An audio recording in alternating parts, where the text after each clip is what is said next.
Le meeting aérien organisé le vendredi 20 novembre, 2 avions de chasse angolais ont été mis à la disposition des FARDC. Le chef du gouvernement a échangé avec les gouverneurs des provinces ce vendredi 20 novembre sur le développement des provinces. Il a procédé à l'envoi de matériel de cantonnage manuel ce vendredi 20 novembre. Dans certaines provinces, il s'agit de l'Office des voies de desserte agricole. Voilà tout pour les titres.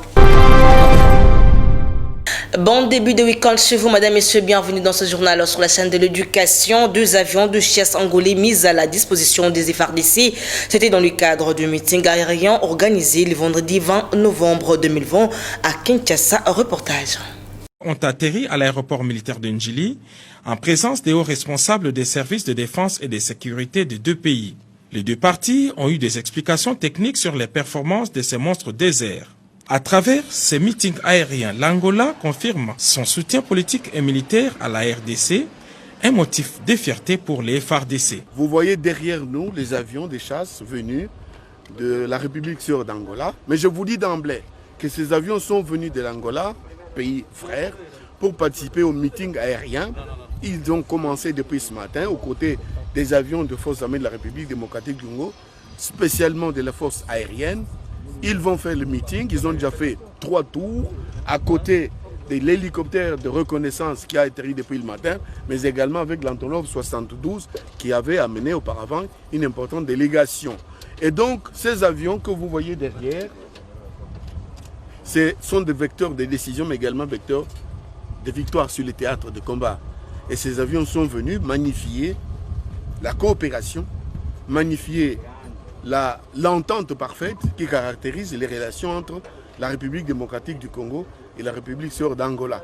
Évidemment, elle découle de la volonté politique exprimée par les chefs d'État des 2 pays, en l'occurrence le président de la République, Félix Antoine Tshilombo, mais également le président de la République angolaise. Ils ont décidé dans le communiqué conjoint sanctionnant la fin de leur rencontre la semaine en cours que dans le cas de l'assistance mutuelle, mais également de la coopération, qui est un meeting aérien aujourd'hui 20 novembre 2020 ici à Kinshasa, à l'aéroport international d'Njili. Avions supersoniques, c'est Sukhoi 34 des dernières générations et d'autres avions de combat sont à la disposition des FARDC qui peuvent les utiliser chaque fois que de besoin. Avec une autonomie de 4 heures de vol, ces avions de chasse peuvent étendre leur autonomie jusqu'à 7 heures après un approvisionnement dans les airs. Cette coopération militaire marque un pas de plus dans la montée en puissance des FARDC au niveau africain.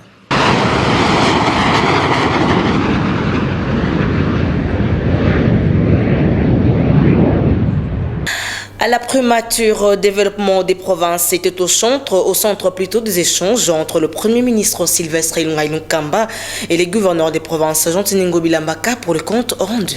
Mais effectivement, nous avons été reçus 2 fois de suite, en moins de 72 heures. Nous avons parlé des problèmes qui concernent donc nos provinces, des problèmes, des difficultés qui nous assaillent au niveau de nos provinces respectives. Et le Premier ministre a réuni aujourd'hui les différents ministres sectoriels concernés dans nos difficultés et nous avons débattu de pas mal de dossiers. Et les solutions ont été trouvées et la raison pour laquelle nous avons terminé notre réunion en présentant nos remerciements au Premier ministre. Il y a eu plusieurs solutions qui ont été trouvées, donc la retenue à la source du fonds au FONER. Il y a eu également le problème des rétrocessions de nos frais de fonctionnement et nos ETD également. Le Premier ministre a réagi positivement. Dans les heures qui viennent, je veux dire, la solution sera donc trouvée. Il y a eu aussi le problème de la Covid, que le docteur Aouka nous a présenté la situation épidémiologique. Je veux dire ici, il y a eu un constat fait par le médecin, c'est-à-dire qu'il y a une remontée des cas positifs déclarés dans la ville de Kinshasa. En tout cas, ça va crescendo. Il y a 4 jours, nous étions à 40, 50 cas confirmés. Et hier, nous en étions à 90 cas. C'est-à-dire qu'en moins de 8 semaines, il y a eu plus de 200 cas confirmés. Alors qu'au mois de mai de cette année, pour atteindre 200 cas, il fallait compter plus de 8 semaines. Alors, par rapport à cette situation des remontées des cas confirmés, nous sensibilisons notre population. D'abord, celle de Kinshasa, d'une façon particulière, que la Covid, la deuxième vague, est déjà ici dans nos murs. Les gens en souffrent, les gens en meurent aussi. Donc, ils doivent reprendre les bonnes habitudes. En ce qui concerne les mesures restrictives, c'est-à-dire porter correctement le masque, se laver régulièrement le main et aussi garder la distanciation physique. Et puis les élus de la ville de Kinshasa ont été reçus par le président de la République, Félix-Antoine Tshisekedi Tshilombo, dans le cadre des consultations présidentielles. Suivez leur réaction au tour à tour. Nous sommes une délégation du caucus des élus nationaux de la ville de Kinshasa. Nous avons répondu à l'invitation du président de la République de se faire consulter parce que nous avons pensé que c'était une bonne chose pour notre nation. Nous avons échangé avec le président de la République. Malheureusement, nous ne pouvons pas divulguer le contenu de nos messages ou de nos échanges avec le président de la République devant la presse. Et là, il a été décidé par nous de lui faire nos propositions en rapport avec la réalité que nous vivons dans l'hémicycle à l'Assemblée nationale. Et nous attendons que lui-même puisse se décider parce qu'il s'agit d'une consultation. Donc, ce n'est pas la décision que nous sommes venus communiquer au chef de l'État. Il nous a consultés, on a répondu à ces questions. Le souci du chef de l'État, ce n'est pas de requalifier la majorité. Il nous a clairement dit qu'il n'est pas là pour créer un nouveau parti politique ou encore un regroupement politique. Il a juste un souci de lancer un mouvement, un courant qui doit permettre à ce que le peuple congolais puisse se retrouver. Ce que nous sommes dit, la primaire doit être réservée, n'est-ce pas, à l'ensemble du peuple congolais. La majorité parle. Il y a déjà un dynamisme, n'est-ce pas, au niveau, n'est-ce pas, de l'Assemblée nationale. Dit qu'on va dissoudre l'Assemblée nationale, je ne pense pas. Mais toujours est-il qu'il y a possibilité, dans l'ordre des possibilités, de requalifier la majorité parlementaire. C'est possible. Consultation présentielle toujours pour Roger Lumbala. Ce qui est important, c'est la paix et non la dissolution du Parlement. On l'écoute. Nous avons accueilli son message avec satisfaction. Il a fallu que l'on vienne avec des propositions. Je pense que de manière unanime, nous souhaitons la dissolution de l'Assemblée nationale. Nous voulons absolument que le président de la République puisse avoir une majorité parlementaire au sein de l'Assemblée nationale pour qu'il puisse nommer un informateur qui va identifier une majorité et former le gouvernement. Ce qui est beaucoup plus important aujourd'hui. Le peuple congolais doit savoir que l'objectif majeur est que nous restions dans l'unité en République démocratique du Congo parce que nous voulons la paix. Mais si les compatriotes nous poussent aujourd'hui à ne pas respecter la paix, je suis convaincu que le président de la République a la volonté de maintenir tout le monde dans la paix. La dissolution de l'Assemblée nationale n'est pas un casus belli pour la guerre. Lorsqu'on constate que les choses ne marchent pas et que le président de la République constate que lorsqu'il envoie les messages, lorsqu'il veut discuter, il y a la présidente de l'Assemblée nationale, il y a le président du Sénat qui prennent des positions qui ne sont pas des hommes d'État. À partir du moment où il reste des partisans, nous voulons à la tête de ces institutions les hommes d'État qui aujourd'hui défendent la République démocratique du Congo au lieu de défendre une plateforme qu'on appelle FCC. Nous voulons absolument que le président de la République puisse réussir dans sa mission. Et pour qu'il réussisse, nous ne voulons pas des gens qui lui mettent des bâtons dans les roues et les gens qui lui glissent des pots de bananes. La dissolution n'est pas à l'ordre du jour maintenant, du fait que Corneille Nangaa est encore président de la CENI. Mais par contre, je suis convaincu, comme je viens de vous dire. Et dans un autre chapitre, la coalition FCC-Cash n'a pas produit des effets escomptés. Cette déclaration est de Bofassa Djema après avoir échangé avec le président de la République le 20 novembre 2020. Suivez-le. Je viens d'être reçu par le président de la République. Nous avons échangé avec lui sur beaucoup de problèmes en rapport justement avec le mémorandum que je lui ai présenté. L'atmosphère était tellement cordiale. N'oubliez pas que je suis de Cash. Après la signature de Nairobi, c'est le professeur Kinkei et M. Bofassa qui ont signé ici à Kinshasa avant d'aller aux élections. C'est comme ça que, après l'audience du groupe, il a préféré me recevoir en aparté et j'ai fait avec lui 10 minutes, donc on a beaucoup échangé. Je ne peux pas vous dire que je maintiens la coalition, mais il y a un constat, c'est que la coalition FCC Cash n'a pas produit des résultats escomptés. La coalition FCC Cash n'a pas rencontré les attentes de la population. Et le président de la République, conscient de ces paroles magiques issues de son père biologique, le peuple d'abord, il ne peut que suivre les aspirations du peuple. Mais vous m'avez posé la question sur la coalition FCC Cash. Vous êtes de la presse, moi je ne le suis pas. C'est vous qui circulez à travers la population à la cité. C'est vous qui avez des représentants à l'intérieur du pays. C'est sûr que vous connaissez le point de vue de la population, même s'il n'y a pas eu un pronostic officiel. Mais la population n'aime pas le FCC Cash. Ça c'est de deux. Et finalement, vous de la presse, vous avez suivi le discours du président, le tout dernier. Il a dit que ce qui importe pour lui, c'est le salut du peuple.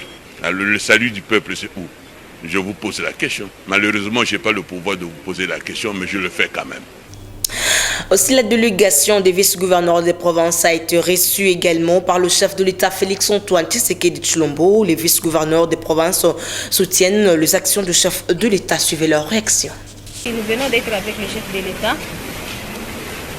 Au nom de tous les vice-gouverneurs de notre pays, nous soutenons toutes les actions que le chef de l'État est en train de mener.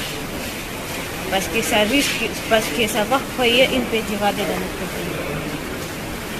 Nous avons beaucoup discuté par rapport au développement de notre pays et nous a promis et il a gardé confiance en nous, c'est pourquoi nous a invités ici.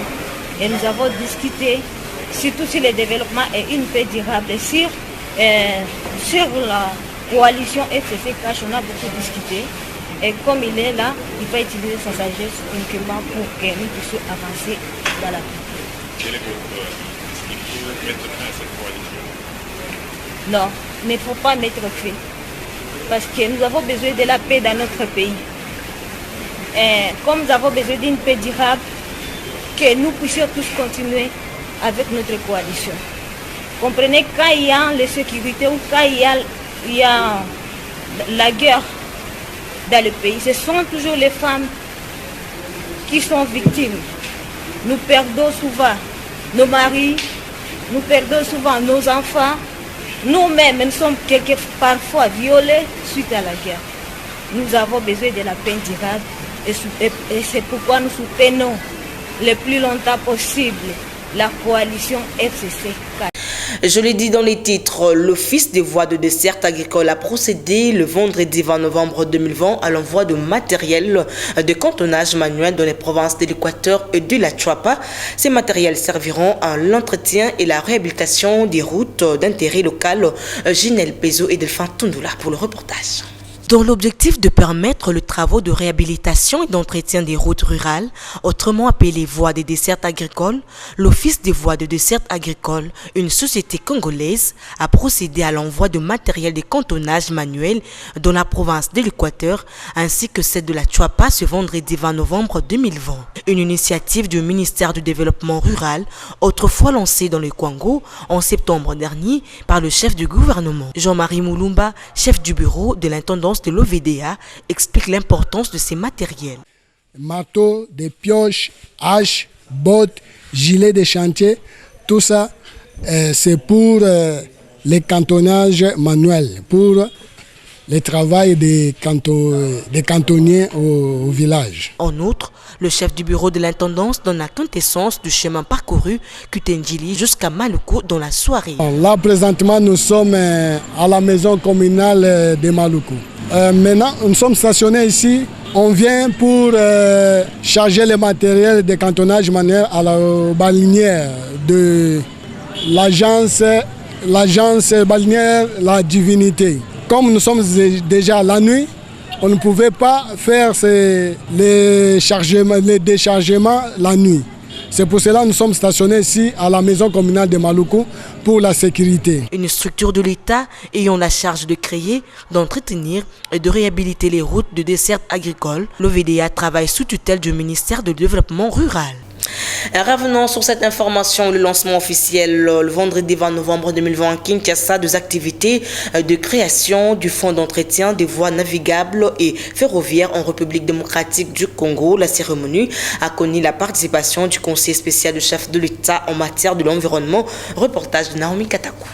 Les go du lancement des activités de création du fonds d'entretien de voies navigables et ferroviaires étaient donnés en la salle Virunga ce vendredi 20 novembre 2020 par le conseiller spécial du chef de l'État en charge de l'environnement et développement durable en présence de la directrice générale de la marine, du délégué de la Fédération des entreprises du Congo ainsi que les experts en la matière. Les résolutions de ces travaux vont devoir permettre la production de tests répondant aux normes afin que les fonds neufs fonctionnent correctement et de remplir sa mission en ce qui est de l'entretien de voies fluviales et ferroviaires. Au nom du chef de l'État, son Excellence Félix Antoine Tshisekedi Tshilombo, il ne me reste plus qu'à vous souhaiter de bons travaux et à nous produire des résultats escomptés dans la recherche de l'excellence pour le bien commun et pour l'intérêt de tous. Je vous remercie. Prenant la parole, les différents intervenants ont tour à tour donné leur contribution quant à ces.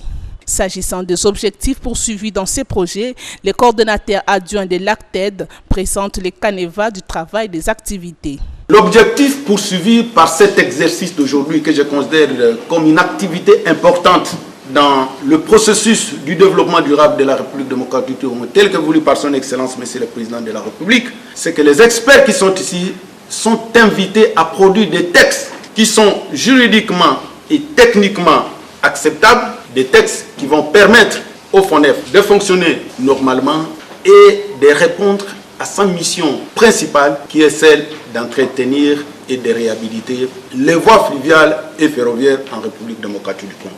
Ces travaux, c'est pour la mise en œuvre de fonds d'entretien fluvial et ferroviaire.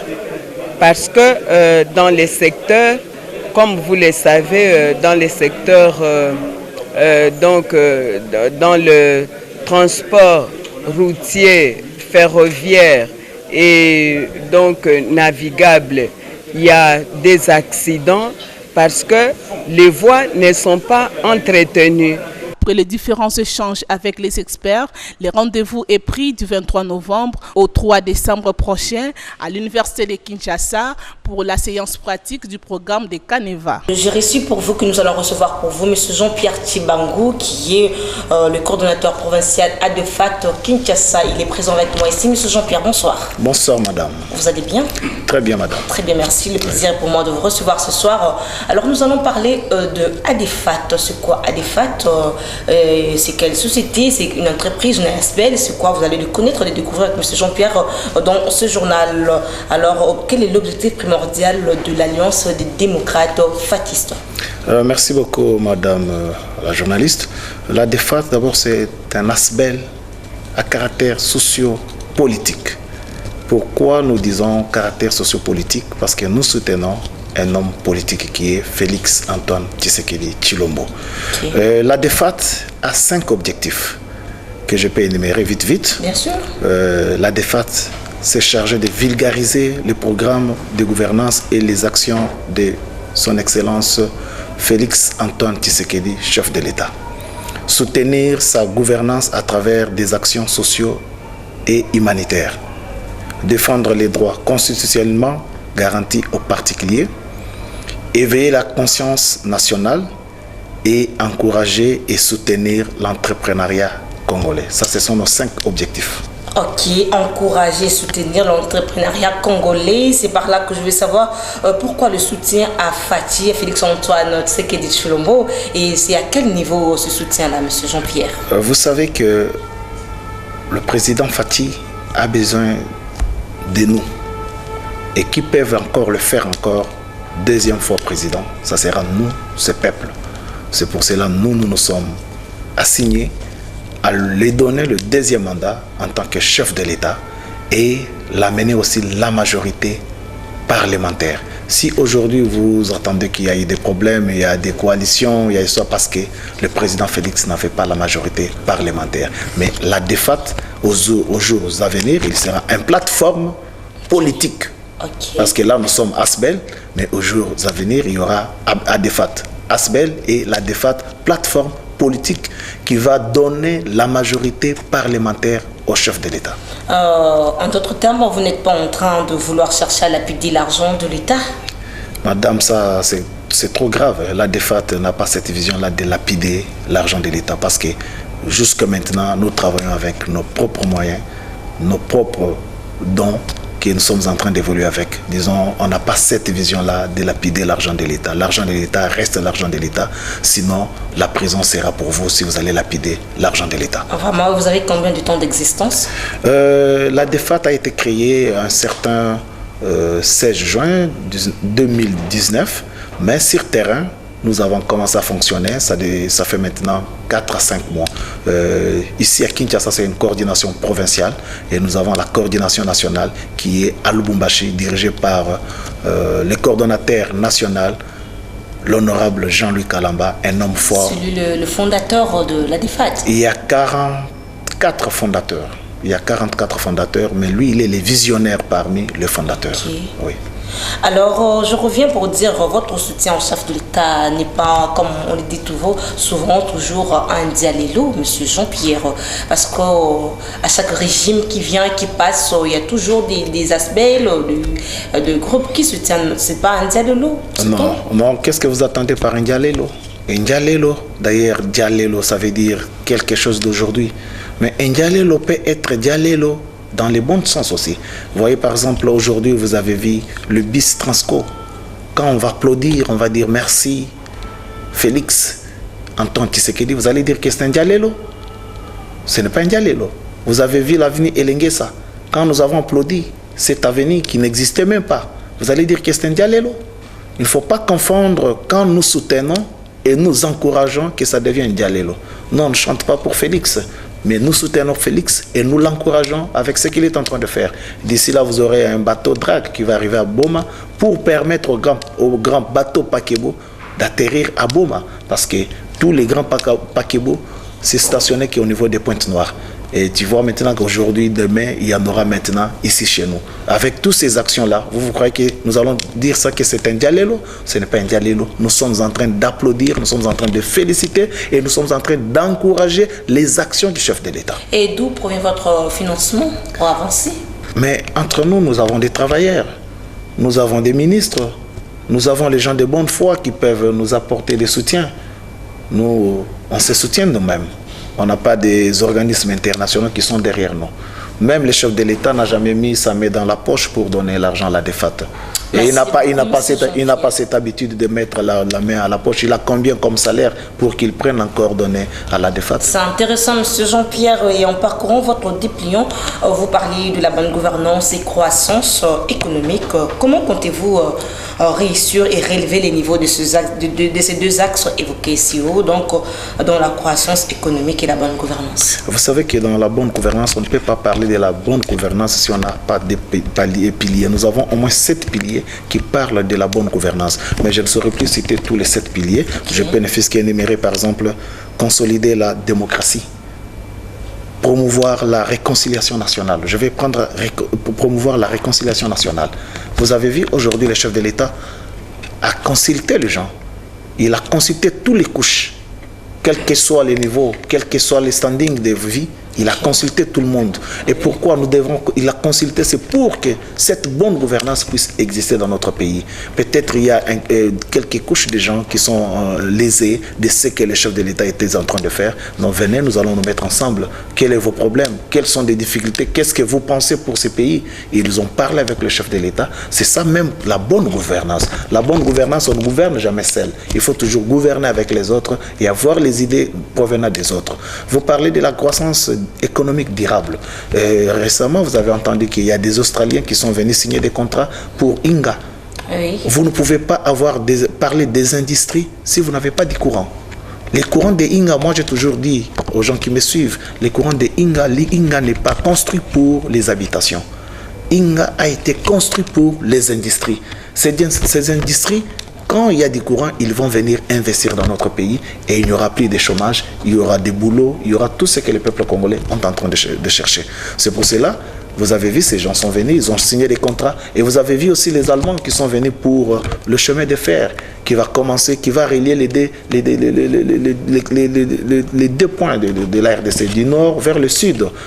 Hein, ils vont faire le chemin de fer. Et tout ça, c'est la réussite de la croissance économique. Vous ne pouvez pas parler de la croissance économique si vous n'avez pas l'électricité dans votre pays. Vous ne pouvez pas parler de la croissance économique si les routes sont impraticables.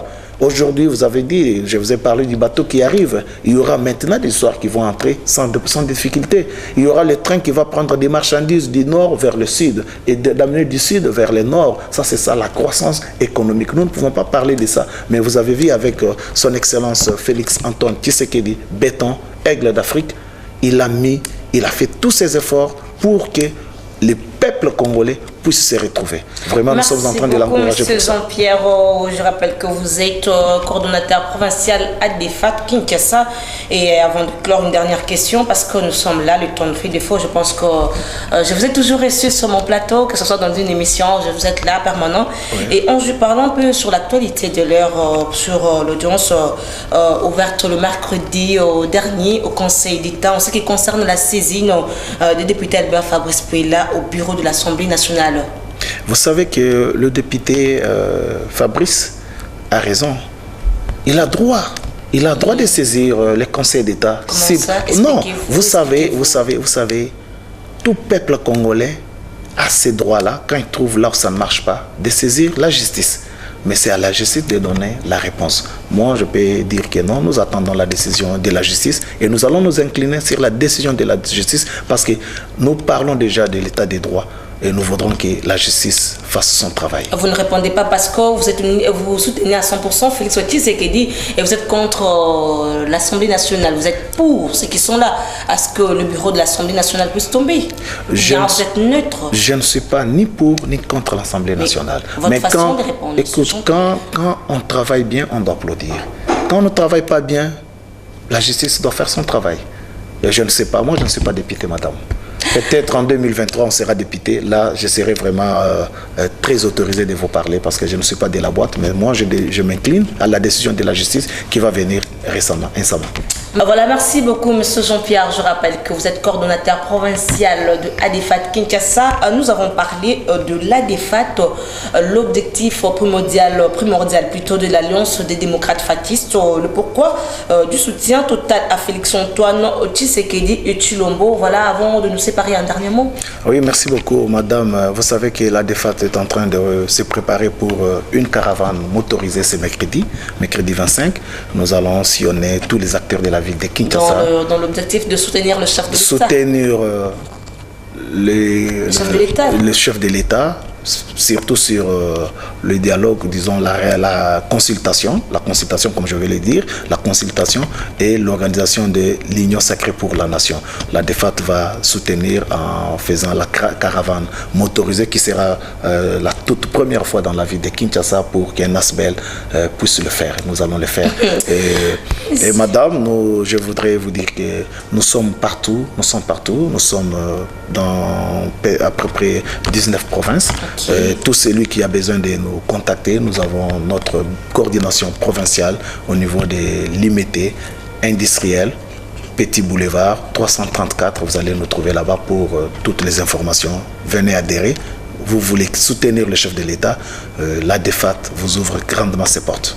Merci beaucoup. Petit Boulevard 334, c'est là où c'est le siège plutôt social de l'ADEFAT. Voilà, je pense que prochainement nous allons vous recevoir encore une fois de plus sur ces plateaux. Ainsi s'achève cette édition du journal sur la chaîne de l'éducation. Madame, messieurs, vous qui nous avez pris en cours de chemin, voici le rappel de principaux titres. Le meeting aérien organisé le vendredi 20 novembre, 2 avions de chasse angolais ont été mis à la disposition des FARDC. Le chef de gouvernement a échangé avec le gouverneur des provinces ce vendredi 20 novembre sur le développement des provinces. Il a procédé à l'envoi de matériel de cantonnage manuel ce vendredi 20 novembre dans certaines provinces. Il s'agit de l'Office de voies de dessert agricole. Voilà, ça n'est fini complètement pour cette édition du journal dont la chefferie est assumée par Franck Sanga. Un grand merci à toute l'équipe technique derrière la caméra. C'était Freddy Kotama, Delphin Tundula, Guilhem Ayamba et Christian Audio. Merci de votre fidélité. Restez bon chez Bon Week-end. Je vous au revoir.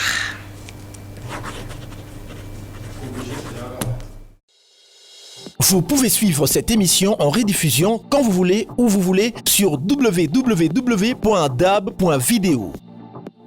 Dab.video, le divertissement congolais.